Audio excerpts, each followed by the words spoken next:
news and information from a higher perspective. With your host, Harry Wilkinson.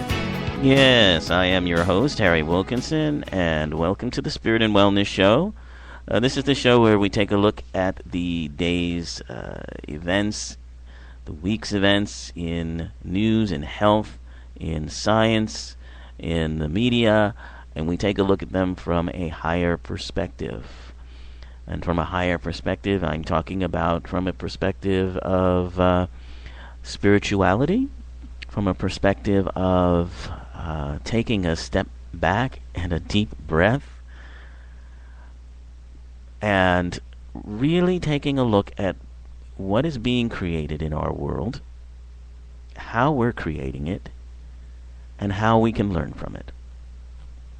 It's an important focus for me. It's why I do the show. It helps me to stay focused on the truth of things, because I am as easily distracted as anyone when it comes to the noise and Sturm und Drang, if you will, that occurs on a daily basis via our media and news and so forth and so on. So I have learned in my studies in spirituality, metaphysics, and so forth, I have understood the concept that we are the creators of our world. That the truth of us is that we are unlimited, that we are powerful beyond measure. And the incidents, the issues that we create are kind of like virtual holograms that we immerse ourselves in to learn from and enjoy, to participate in being something that at our ultimate and highest level we really are not. And that helps us to have a better appreciation for who and what we really are. So that's the basis for my particular spiritual approach. So when I talk about spirituality, that's what I'm talking about. I'm talking about our sense of connectedness. I'm talking about who and what we are as people, and who and what we are together. So what I'm not talking about, especially, is religion. Although we do discuss religion on this show, and we discuss how it is different from spirituality. How religion and spirituality are two entirely different things. And that is a concept that is just really beginning to truly be understood. And more often than not, people still are using the terms interchangeably. And I think that does a disservice all across the board, because quite often religion is at odds with, or actually impedes, spirituality. Spirituality is connectedness, our sense of oneness, our togetherness, and basically the major religions are about specialness. They are about not including, but they are about kind of validating a particular group or belief system above others. In other words, you believe what we believe, then you're saved and you're going to heaven. Those who do not are not. That works against any kind of sense of spirituality as far as I'm concerned. So in any case, that's my perspective on these things. I talk about it an awful lot on the show, so I'll be talking about it some more. I don't want to spend a lot of time on that right now because we have a lot of things to get to. I spoke last time we aired, and we did take a break for the Thanksgiving weekend. So back now from that Thanksgiving weekend, and everyone is still talking about the fiscal cliff. And I think I said all I had to say on that issue. The idea of the fiscal cliff being another one of our holograms, another one of our illusions that we're using to create a big drama. And just spiritually, I've known that, at times in my life when there have been moments when I felt that I was going over a cliff. Of course, your first instinct is to try not to go over that cliff. But I found that when I've reached that point in my life, and there's no way to stop going over that cliff, the best thing to do is embrace that going over.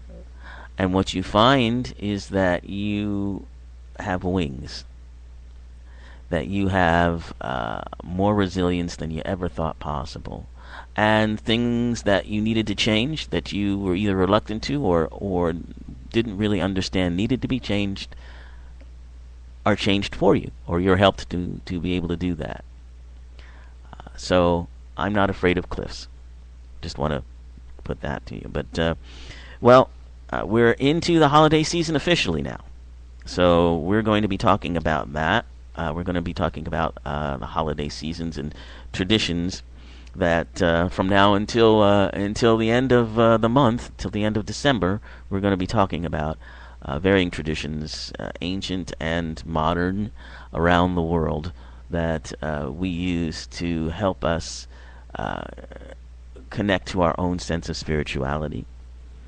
But I'm going to start with a very inspiring story that hit the news this week, and it had to do.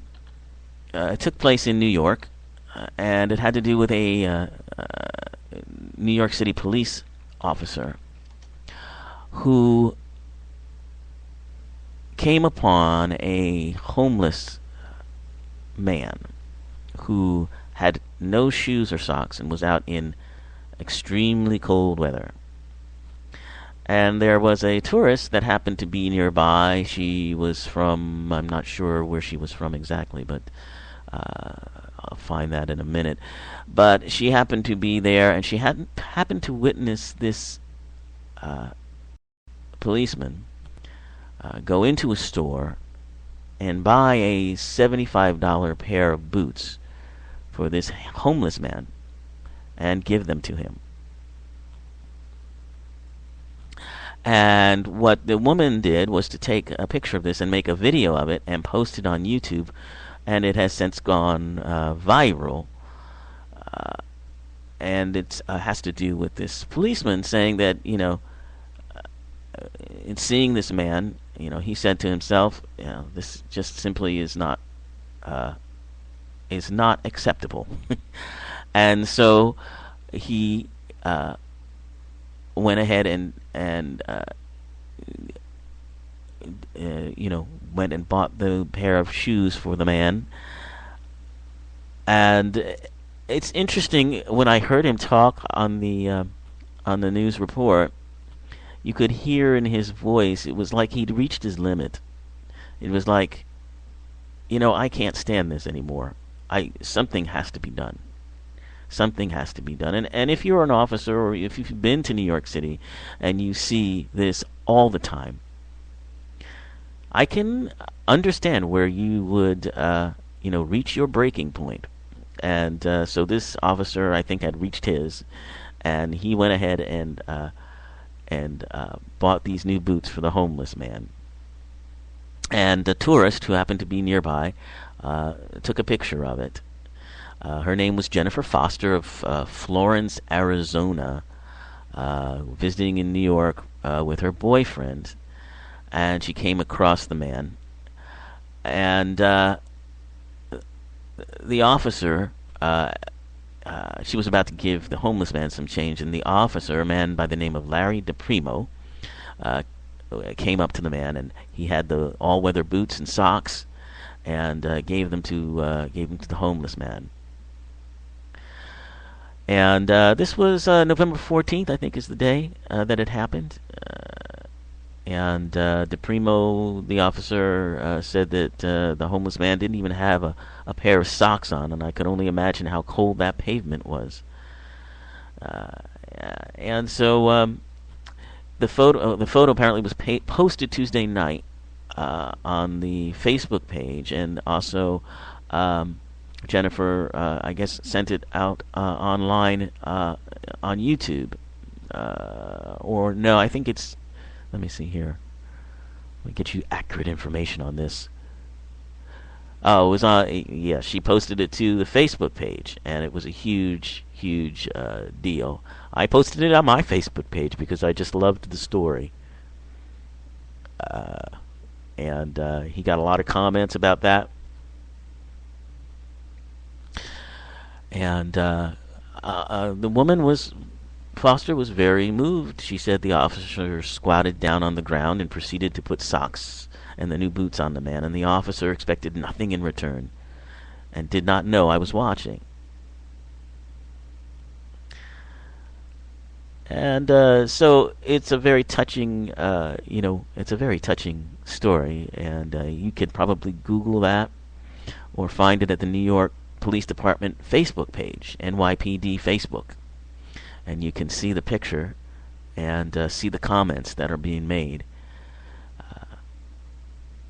It's really a touching story, and in a time when we are having arguments with very wealthy people over how much taxes they ought to have to pay. It's kind of nice to look at something like this and let it give you some perspective. Doesn't it really just give you some perspective? This is what Ms. Foster wrote about it. His presentation of human kindness has not been lost on myself or any of the Arizona law enforcement officials with whom this story has been shared. So, lovely, lovely story. Those are the kinds of things that are in the media, but, may get lost in the other drama, in the rest of the dramas that go on. So, bravo to that officer. Now, we're coming close now to, not the fiscal cliff. I'm done talking about that. But we are coming close to another sort of Armageddon-style belief, which is the end of the world, the end of the Mayan calendar in 2012 on December 21st is supposed to signal the end of the world. And there's all kinds of wacky predictions that there's all kinds of wacky predictions going on, and the craziness continues. I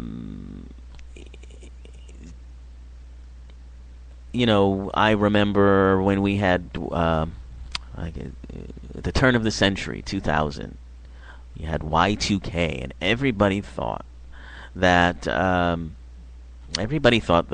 world was coming to an end, and that all of our computers were going to go down, and everything was going to just be this huge mess that we would not be able to recover from, and the banks would go down, all of our communication systems would go down. Well, it didn't happen, but the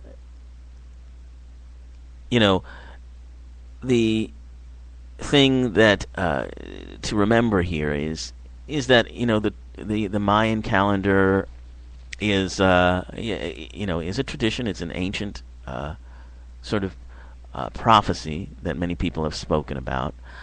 But let's take a look at some of these these predictions, and we'll take a look at what it is. I do believe there is meaning, by the way. I do believe there is a change coming in 2012. Astrologically, when in looking at the alignment of planets and such, if you approach it that way, you do see that there is a change coming. But it may or may not be the apocalypse that others are talking about. It's just great fun to think about the apocalypse, apparently. We need to, I think, have this sort of scenario in front of us, this dark, frightening idea that, it all may end. And again, like everything else, I think it's something that helps us to appreciate the truth of what really is. That we are, as I said, unlimited, and while some things end, other things begin. But let's talk about these crazy scenarios now. First of all, most scientists, of course, and skeptics dismiss completely the idea of an end of the world event. And saying that conspiracy theorists are using misinformation to make money. But a lot of people really believe a lot of this stuff. Now, the end of the Mayan calendar is kind of a misnomer. What they're talking about when they talk about the end of the Mayan calendar, they're talking about the Mayan long count calendar. That's just one of several that the Mayans used to keep track of time. And the long count calendar, follows cycles. It doesn't follow days. So to use a long count calendar to determine whether the world is going to come to an end or not is kind of like using... oh my goodness, I'm trying to think of a good analogy for that. It's kind of like using a drone strike to kill a fly. It's just a much broader look. It takes a look at cycles. It takes a look at the beginning and ending of cycles. It has nothing to do with the day-to-day existence of our world. And what the end of the long count calendar shows us is that there's a change in the cycles of our existence. And I'm on board with that. Let's see. Now, another one is the WebBot project predictions. In the late 90s, they created a kind of software called the WebBot project. It tracks web pages, looks for keywords and significant texts. It gathers together internet chatter that will provide insights into what larger groups are thinking or talking about. And it has had some hits as far as predictions are concerned. The bots predicted the world-changing events in the months after June 2001. And it seems that some people believe that the WebBot project predicted events such as Hurricane Katrina and the economic crisis that we have been facing. And even the hunting accident with Vice President Dick Cheney. But now the bots appear to predict a cataclysmic event on December 21st, 2012. Well, I don't know how you glean that from just pulling together internet chatter, but if that's what the bot does, then there's a lot of chatter about that, and of course it would predict that would happen. Since it's a bot, it doesn't know how to sort through information. It just kind of pulls it all together. So, well, okay, there's that then. Let's go on to the next. Oh yes.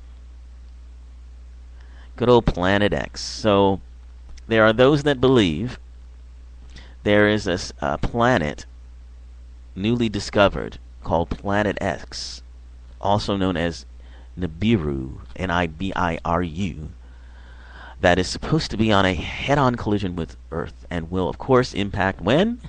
December 21st, 2012, of course. Now, if you've never heard of the Planet X before, um, it it is a hypothetical planet that scientists thought might exist in the 20th century, but it couldn't be accounted for. Um, and The reason it was speculated was that there were some sort of discrepancies in the orbits of Uranus and Neptune, and that seemed to suggest there might be a hidden planet out there somewhere. Um, but actually, what it was that astronomers had overestimated the mass of the planet Neptune, and so they were mistaken in their calculations about the orbits and so forth and so on. However, talk got out about doomsday predictions involving this Planet X collision. Uh, and somehow it got mixed in with 2012 wackiness, and so now we have this. It's not going to happen. There's no Planet X. There's no Nibiru, and there's no planetary collision coming. There's no scientific evidence to suggest any of this. Uh, Only wild speculation. Here's another one: the geomagnetic reversal. So the other doomsday scenario that's set to happen, according to some, is the Earth's magnetic field reversing, basically. Uh,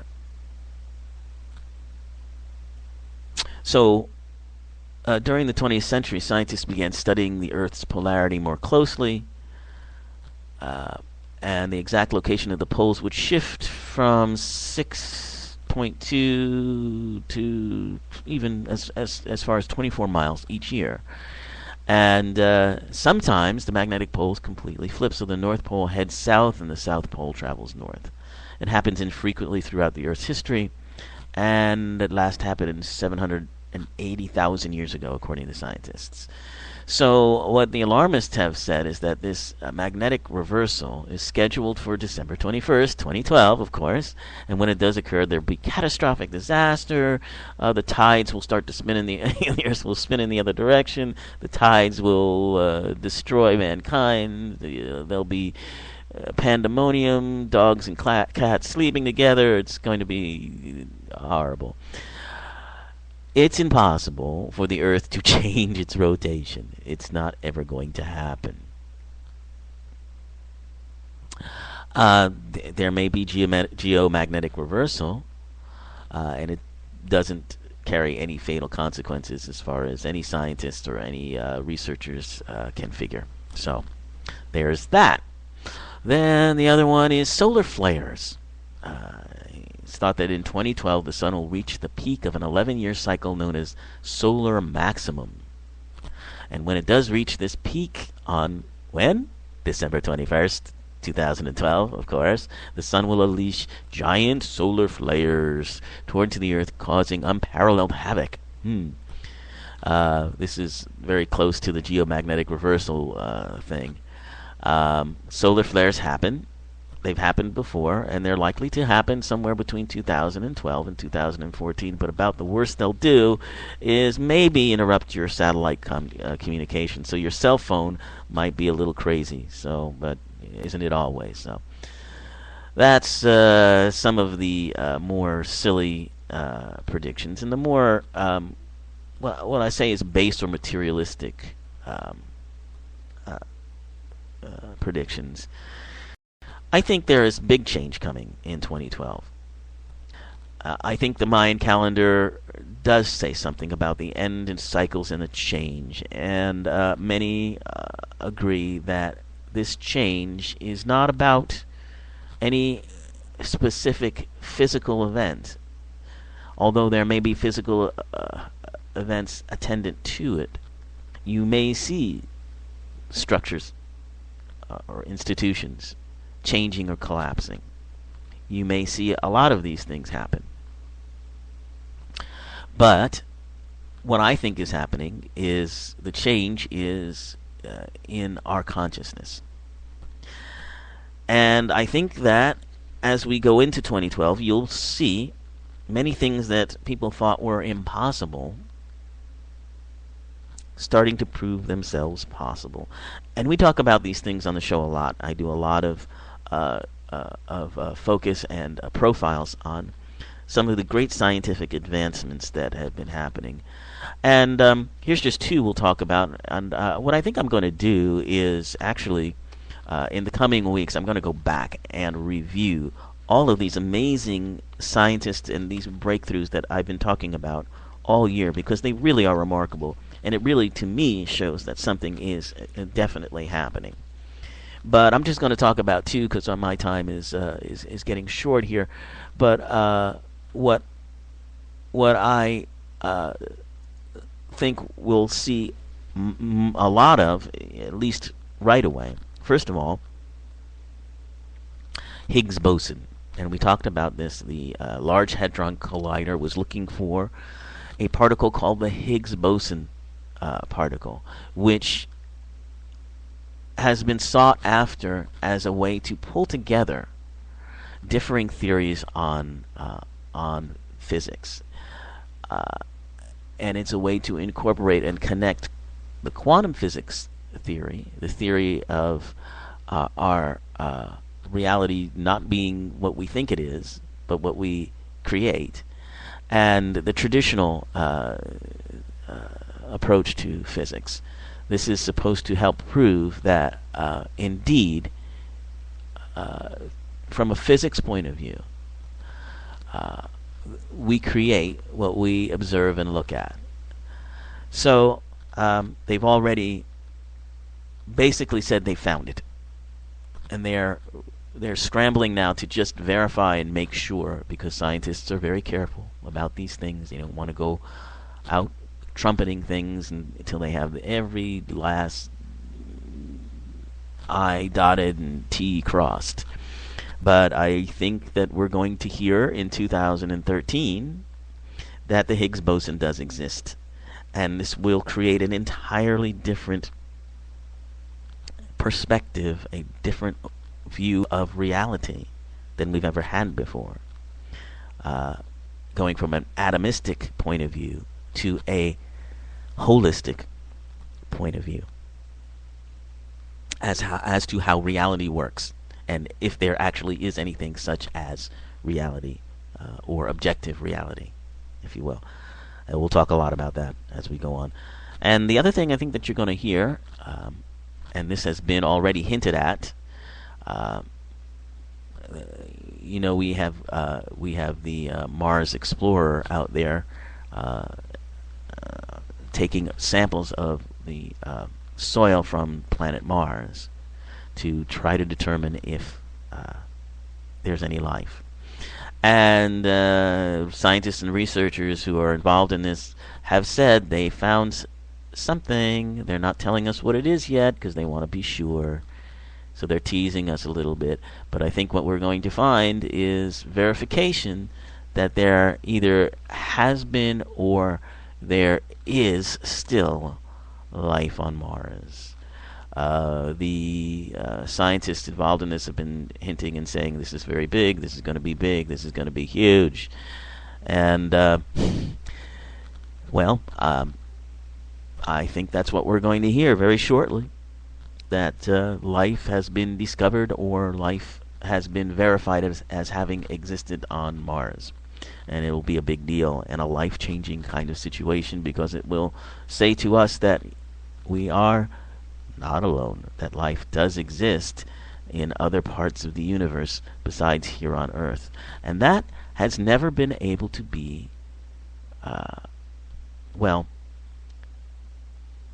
adequately proved to scientific standards. Let's just say that. So, those are things we can all look forward to as far as life-changing events in 2012. And we may very well hear about them on December the 21st, 2012. But in any case, it's not doomsday we're talking about. It's a new day. God bless it. God bless you. See you next week.